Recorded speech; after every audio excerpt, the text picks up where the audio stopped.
মা হারানো মাহি কখনো তার মায়ের ভালোবাসা পায়নি, কিন্তু তার বাবা কখনো তাকে তার মায়ের ভালোবাসার অভাব বুঝতে দেয়নি। তবে ভিতরে ভিতরে ঠিকই সে তার মাকে মিস করে এবং তার বাবা বিরাজ সেটি বুঝতে পারে।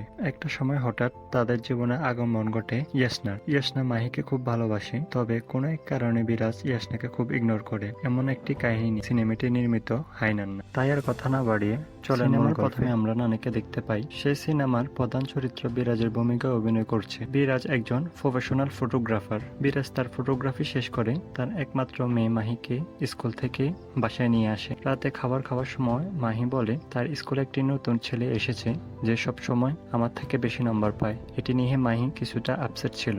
তখন মাহির দাদা অর্থাৎ বিরাজের বাবা তাকে সান্ত্বনা দেয় এবং তাকে এসব বিষয় নিয়ে চিন্তা করতে বারণ করে। এরপর মাহিকে ঘুম পাড়ানোর জন্য বিরাজ তাকে প্রতিদিনের মতো গল্প শোনাতে শুরু করে। সে বলে একজন রাজা ছিল, তার মেয়ের নাম ছিল তারা। তখন মাহি বলে আমি কাকে ইমাজিন করব গল্পের সাথে। বিরাজ বলে রাজাটি হচ্ছে আমি আর মেয়েটা হচ্ছে তুমি। এরপর সে আবার গল্প বলা শুরু করে এবং গল্পের শেষে মাহির একটু মন খারাপ হয়, কারণ আজকের গল্পেও মা ছিল না।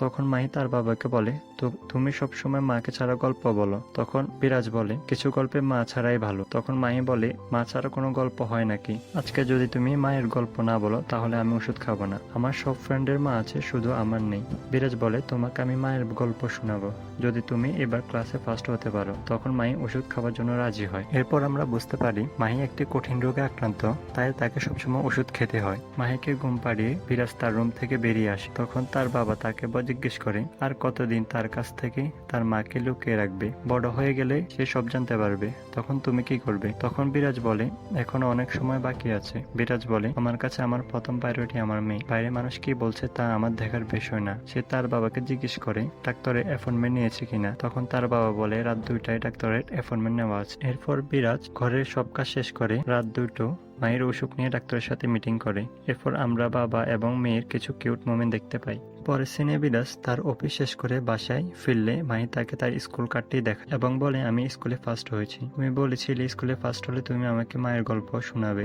তখন বিরাজ বলে আমি অনেক টায়ার্ড, তোমাকে অন্য একদিন মায়ের গল্প শোনাবো। মূলত বিরাজ মায়ের গল্প শোনানোটা এড়িয়ে চলার চেষ্টা করছিল, কিন্তু মাহি তো নাছোড়বান্দা, সে তার বাবাকে রিকোয়েস্ট করতেই থাকে যেন সে তাকে তার মায়ের গল্প শোনায়।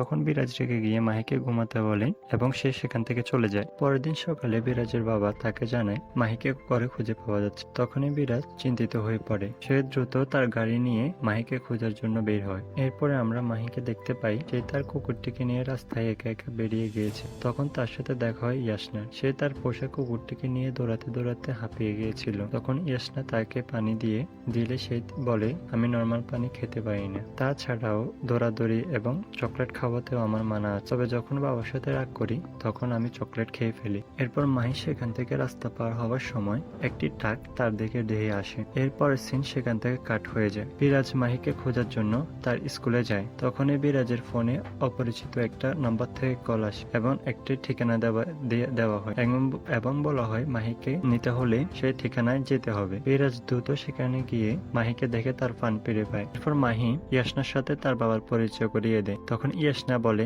আপনি জানেন কি হতে যাচ্ছিল? মাহি রাস্তা পার হওয়ার সময় একটি ট্রাক তার দিকে ধেয়ে আসছিল। আমি তাকে কোনোভাবে সেখান থেকে বাঁচাই।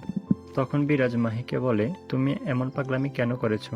তুমি জানো তোমাকে না দেখে আমার কি হয়েছিল? সে মাহিকে জিজ্ঞেস করে তুমি কেন বাইরে এসেছিলে? তখন ইয়াসনা বলে কটন ক্যান্ডি খেতে। বিরাজ মাহির দিকে তাকিয়ে বলে তুমি জানো না তোমার কটন ক্যান্ডি খাওয়াতে বারণ আছে? তখন ইয়াসনা বলে আপনি জানেন না কারো প্রমিস ভাঙা বারণ? আপনি তো মাহির প্রমিস ভেঙেছেন। আপনি বলেছেন ক্লাসে ফার্স্ট হলে তাকে তার মায়ের গল্প শোনাবে। সে হার্ড ওয়ার্ক করে ক্লাসে ফার্স্ট হয়েছে, কিন্তু আপনি তাকে তার মায়ের গল্প শোনাননি। তখন বিরাজ মাহিকে বলে তুমি একজন অপরিচিত মানুষকে আমাদের সব কথা বলে দিলে এবং বলে আজকে সন্ধ্যায় আমি তোমাকে তোমার মায়ের গল্প শোনাবো। তখন ইয়াসনা বলে আপনি কাল প্রমিস ভেঙেছেন, আজকেও ভাঙবেন না যে এরকম কোনো গ্যারান্টি আছে? আপনি এখানে বসে মাহিকে তার মায়ের গল্প শোনাবেন।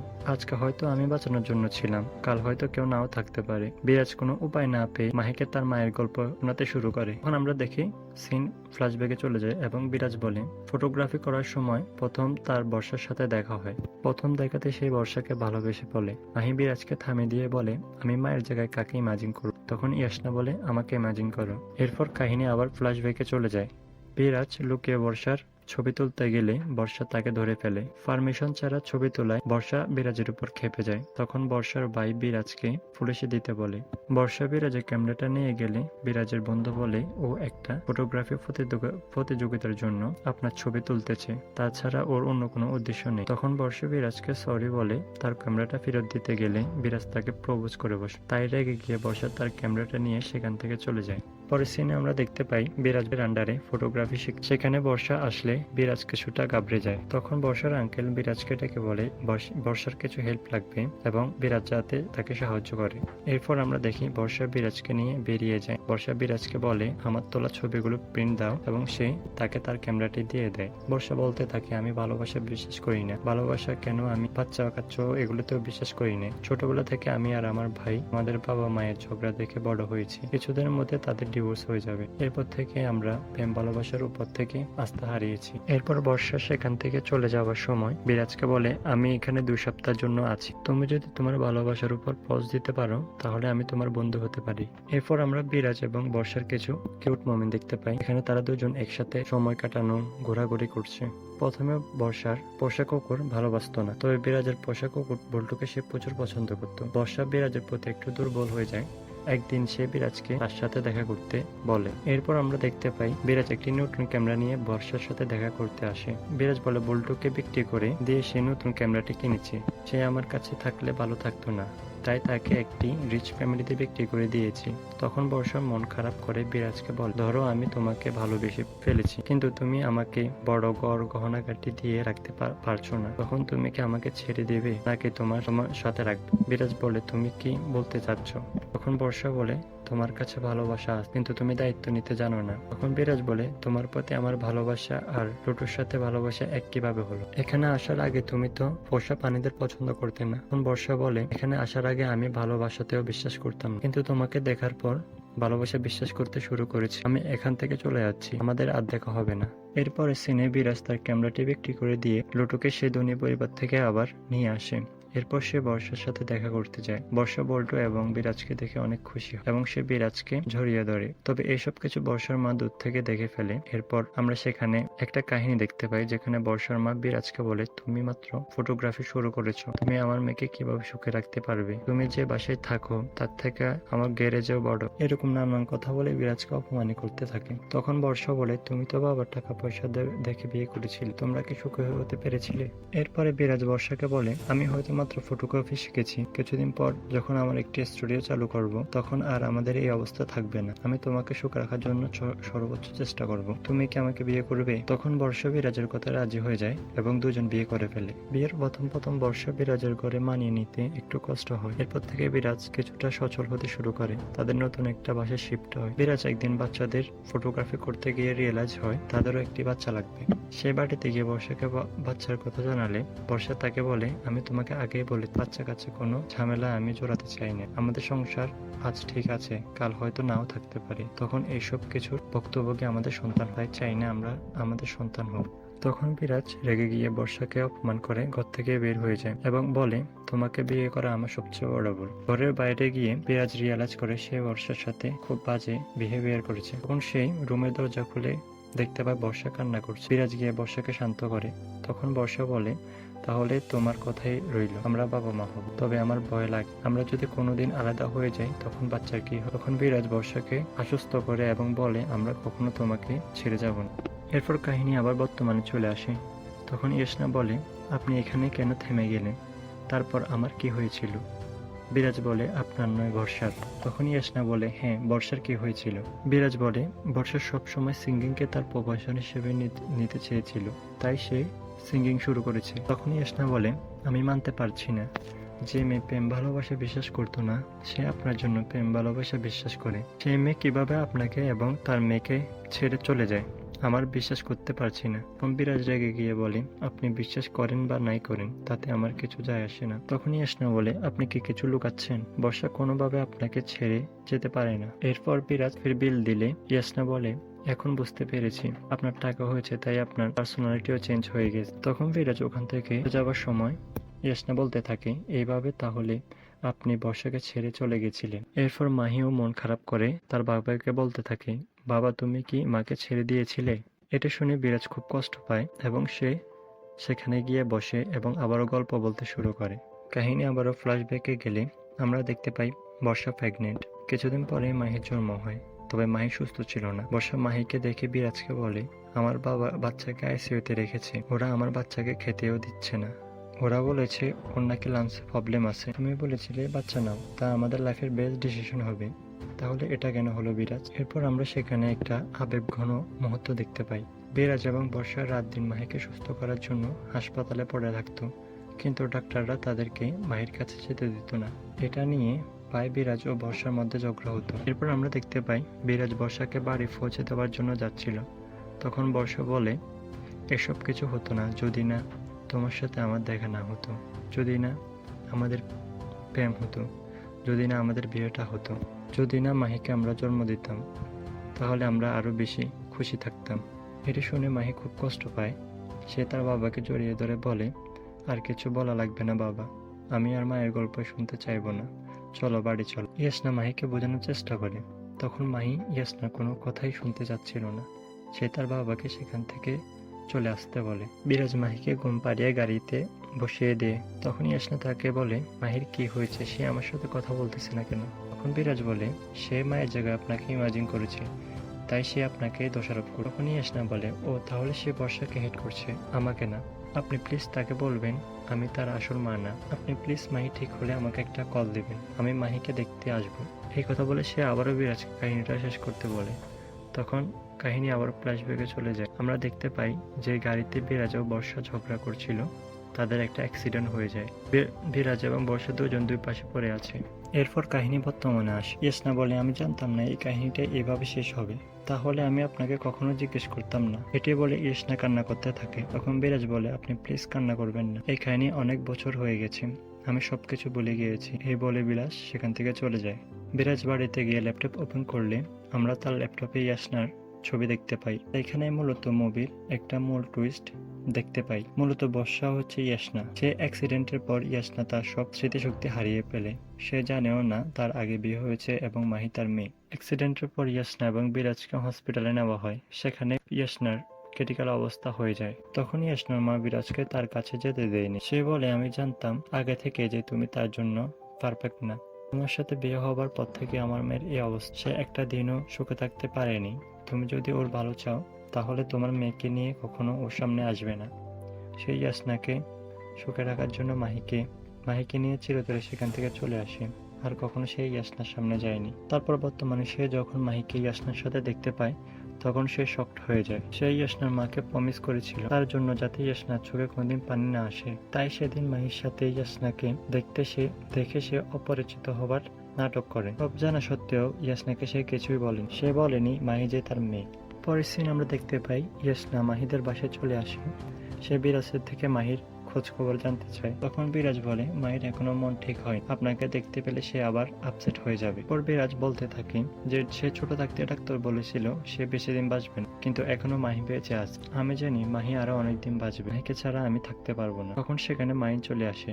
সে ইয়াসনাকে গিয়ে সরি বলে। সে বলে, কালকে আমার মনটা খুব খারাপ হয়ে গেছিল, তাই আমি আপনার সাথে কথা বলি। তখন ইয়াসনা বলে, ফ্রেন্ডসরা কখনো সরি বলে না। তখন ইয়াসনা বিরাজকে বলে সে পরের দিন মাহিকে নিয়ে ঘুরতে যেতে চায়, যেহেতু পরের দিন মাহির স্কুল বন্ধ তাই। তখন মাহিও তার সাথে ঘুরতে রাজি হয়। তবে বিরাজ বুঝতে পারে এইভাবে মাহির সাথে ইয়াসনার মেলামেশা ঠিক না। এইভাবে চলতে থাকলে ইয়াসনা একদিন না একদিন সত্যটা জেনে যাবে। তাই সে মাহিকে লুকিয়ে ঘুরতে যাওয়ার নাম করে গোয়া নিয়ে চলে আসে। অন্যদিকে আমরা দেখতে পাই ইয়াসনা মাহির সাথে দেখা করার জন্য পুরোটা দিন ওয়েট করে, কিন্তু মাহি আসেনি। এরপরের সিনে আমরা ইয়াসনাকে তার ফিয়ন্সির সাথে দেখতে পাই। এরপরের সিনে ইয়াসনা তার ফিয়ন্সির সাথে দেখা করতে। এখানে আমরা বুঝতে পারি ইয়াসনার বিয়ে ঠিক হয়ে গেছে। ইয়াসনা তার ফিয়ন্সির সাথে দেখা করা শেষ হয়ে গেলে মাহি লুকিয়ে অন্য একজনের ফোন থেকে ইয়াসনাকে কল করে। মাহি বলে তার বাবা তাকে কিছু না জানিয়ে গোয়াতে নিয়ে আসে, আমাকে তার ফোনও ধরতে দিচ্ছেন। ইয়াসনা আর দেরি না করে গোয়া চলে আসে। সেদিন মাহির জন্মদিন ছিল। ইয়াসনা বড় করে মাহির জন্মদিনের আয়োজন করে। তবে বিরাজ সেখানে ইয়াসনাকে দেখে শকড হয়ে যায়। সে বুঝতে পারে কোনোভাবে মাহি এবং ইয়াসনাকে আলাদা করা যাবে না। পরের সিনে বিরাজ ফটোগ্রাফির জন্য সাগর পাড়ে বসেছিল। সেখানে ইয়াসনা এসে বিরাজকে বলে, বর্ষা তোমার ওয়াইফ ছিল, তাহলে তার কোনো ফটো তোমার কাছে অবশিষ্ট নেই কেন? যেটি দেখলে হয়তো মাহি কিছুটা খুশি হবে। তখন বিরাজ বলে, তার কোনো ছবি আমার কাছে। ইয়াসনা তাকে জিজ্ঞেস করে বর্ষা দেখতে কেমন ছিল। বিরাজ প্রথমে না বলতে চাইলেও ইয়াসনা জড়াজড়িতে সে বলে, বর্ষা দেখতে অপরূপ সৌন্দর্য ছিল। সে যখন শাড়ি পরে আমার সামনে আসতো তখন মনে হতো জগতের সবচেয়ে সুখী মানুষ আমি। পরের সিনে আমরা দেখতে পাই বিরাজ যেভাবে বর্ষাকে ইয়াসনার সামনে ডিসক্রাইব করেছিল, ইয়াসনা ঠিক সেইভাবে বিরাজের সামনে সে জগতের সামনে আসে এবং মাহিকে নিয়ে ঘুরতে যায়। মূলত ইয়াসনা চাচ্ছিল মাহিকে তার মায়ের ফেল দিতে। সারাদিন ঘোরাফেরা করে মাহি ইয়াসনার রুমে ঘুমিয়ে পড়ে। তখন বিরাজকে মাহিকে আনতে গেলে ইয়াসনা বলে, ও এখানেই ঘুমাক, সমস্যা হবে না। তবে বিরাজ জোর করে মাহিকে সেখান থেকে নিয়ে আসে, যার ফলে ইয়াসনা রেগে গিয়ে ড্রিঙ্ক করতে চলে যায়। বিরাজ বুঝতে পারে তার বড়, তাই সে ইয়াসনাকে ফিরি তা জানার জন্য বাড়ি চলে যায়। তবে সেখানে গিয়ে সে ড্রিঙ্ক করে বসে। ইয়াসনা এবং বিরাজ ড্রিঙ্ক করে মাতলামি শুরু করে দেয়। তখন বিরাজ ইয়াসনাকে সব শুদ্ধ কথা বলতে গিয়ে অনেক কষ্টে লুকিয়ে ফেলে। পরের সিন আমরা দেখতে পাই বিরাজের কাছে ডাক্তার একরন আসে। ডাক্তার তাকে বলে মাহির সার্জারি করা যাবে, তবে সেখানে চান্স মাত্র 1%। আর যদি আমরা তার সার্জারি না করি তাহলেও সে আর 5-6 বছর বাঁচতে পারবে। তখন বিরাজ বলে, আমি তো সার্জারি করাবো, যদিও সেখানে 1% চান্স আছে, তবে আমি জানি আমার মেয়ে বেঁচে ফিরবে। এরপর আমরা দেখতে পাই সেখানে ইয়াসনা আসে এবং সে বিরাজকে বলে, তুমি যেসব কাহিনী আমাকে বলেছ সেসব কাহিনী আমি স্বপ্নে দেখতে পাই। আমার সবকিছু সত্যি মনে হচ্ছে। হতে পারে এটা আমার পুনর্জন্ম। তবে আমি মাহিকে ছাড়া থাকতে পারবো না, আর আমি তাকে ভালোবেসে ফেলেছি। তখন সেখানে আবার ইয়াসনার ফিয়ান্সের ভাই চলে আসে। সে বলে, ভাবি আমি আপনাকে পুরো রিসোর্ট খুঁজতেছি, ভাইয়া আপনাকে ডাকছে। এরপর ইয়াসনা তার ফিয়ান্সের কাছে চলে যায়। তখন তার ফিয়ান্সে তাকে বলে, তুমি যদি আগে বলতে এই রিসোর্ট তোমার পছন্দ, তাহলে আমার বিয়ের অনুষ্ঠানটা এখানে করার সিদ্ধান্ত। এখনো সময় শেষ হয়ে যায়নি, আমরা আমাদের বিয়ে এখানে করব। এখন ইয়াসনা এসে তোকে ভালোবাসার কথা বলছে, মাহি তার মা পাচ্ছে, তাহলে কেন তুই রাজি হচ্ছিস না? তখন বিরাজ বলতে থাকে, আমি চাইনি ইয়াসনা আমার জন্য কষ্ট পাক। অন্যদিকে আমরা দেখতে পাই মাহি ইয়াসনার সাথে দেখা করার জন্য তার পেছু পেছু দৌড়াচ্ছে। তখন বিরাজকে মাহিকে তখন সে ভিতরে গিল্টি ফিল করে। বিরাজ মাহিকে ঘরে নিয়ে আসে। তখন মাহি বলতে থাকে, ইয়াসনার সাথে আমার কিছু কথা আছে। বিরাজ বলে, তুমি এখন ওদের ডিস্টার্ব করো না, তুমি জানো না কাল ওদের বিয়ে। তবে পরের দিন আমরা দেখতে পাই মাহি ঠিক তার ঘর থেকে বের হয়ে যায়। বিরাজ এবং তার বন্ধুরা আবারও মাহিকে খুঁজতে বের হয়। তারা কোনোভাবে মাহিকে খুঁজে পাচ্ছিল না। তখন বিরাজ বুঝতে পারে মাহি ইয়াসনার বিয়েতে চলে গেছে। তখন বিরাজকে ইয়াসনার ফিয়ন্সির ভাই দেখে ফেলে এবং তাকে জিজ্ঞেস করে, তুমি এখানে কেন এসেছো? তখন বিরাজ বলে, আমার মেয়ে মাহি হারিয়ে গিয়েছে, তাই তাকে খুঁজতে এসেছে। তখন তারা বলে, আমরা মাহিকে দেখেছি। অন্যদিকে মাহি ইয়াসনাকে তার বিয়েতে খুঁজতে থাকে, তবে সে ইয়াসনাকে খুঁজে পাচ্ছিল না। তখনই মাহিকে ইয়াসনার মা দেখে ফেলে। এরপর সে মাহিকে সব সত্যি কথা বলতে গেলে বিরাজের বন্ধু তাকে বাধা দেয়। মাহিকে বলে যে ইয়াসনা তার মা, তবে অ্যাক্সিডেন্টের কারণে সে সব ভুলে গেছে। এটি শুনে মাহি শোকে পাথর হয়ে যায়। এদিকে ইয়াসনার ফিয়ন্সের ভাইয়েরা মিলে বিরাজকে মারতে থাকে। এরপর সেখানে ইয়াসনার ফিয়ন্সে এসে তাদের আটকায় এবং সেখান থেকে চলে যেতে বলে। সে বিরাজকে বলে, আমি জানি তুমি ইয়াসনার এক্স হাজবেন্ড, আর তোমার এখানে প্ল্যান করে এসেছো নাকি অন্য কোনো কারণে এসেছো তা আমি জানি না, তবে আমি চাই ইয়াসনা আর আমার বিয়ে যাতে কোনো সমস্যা না হয়। তোমরা এখান থেকে চলে যাও। অন্যদিকে মাহিকে নিয়ে বিরাজ বন্ধু তার কাছে আসে। বিরাজ মাহিকে জিজ্ঞেস করে, তুমি যে কথা জিজ্ঞেস করার জন্য বাড়ি থেকে বের হয়ে গিয়েছিলে, তুমি কি ইয়াসনাকে জিজ্ঞেস করেছো? তখন মাহি কান্না করতে করতে বলে, আমি জানি এই কথা জিজ্ঞেস করলে মা কষ্ট পাবে, তাই জিজ্ঞেস করিনি। বিরাজ তার বন্ধুকে ডাকলে সে বলে, ইয়াসনার মাকে আমি আটকানোর চেষ্টা করেছি, তবে সে সব সত্যি কথা মাহিকে বলে দিয়েছে।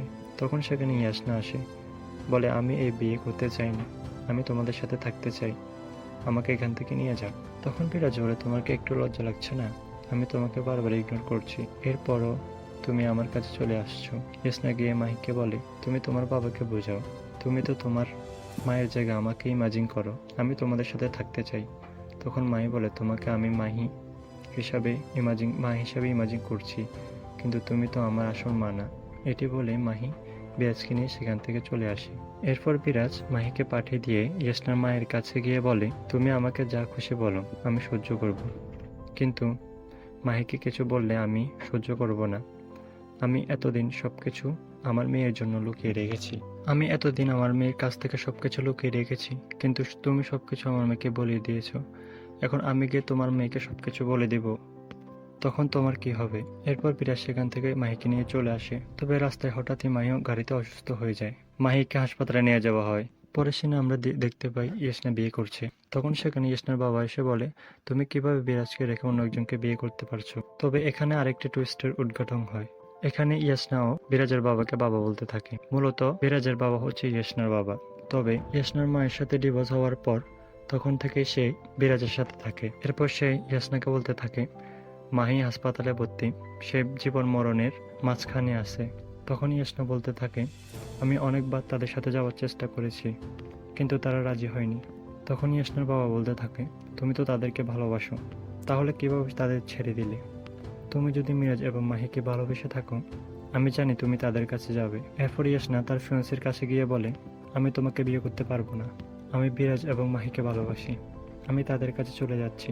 ইয়াসনার মা তাকে আটকানোর চেষ্টা করে, তবে ইয়াসনা তাদের কোনো কথা না শুনে সেই বিরাজের কাছে চলে যায়। তখন ইয়াসনার বাবা ইয়াসনার মাকে বলতে থাকে, তোমার জেদের কারণেই আমার মেয়ের সংসার নষ্ট হয়েছে, সে আবারও সেটি জোড়া দিতে পারবে। তুমি এই ভালোবাসার মর্ম দিতে পারোনি বলে তোমাদের সবাইকে ছেড়ে আমি বিরাজের কাছে চলে গিয়েছি, সেই আমার আসল ছেলে।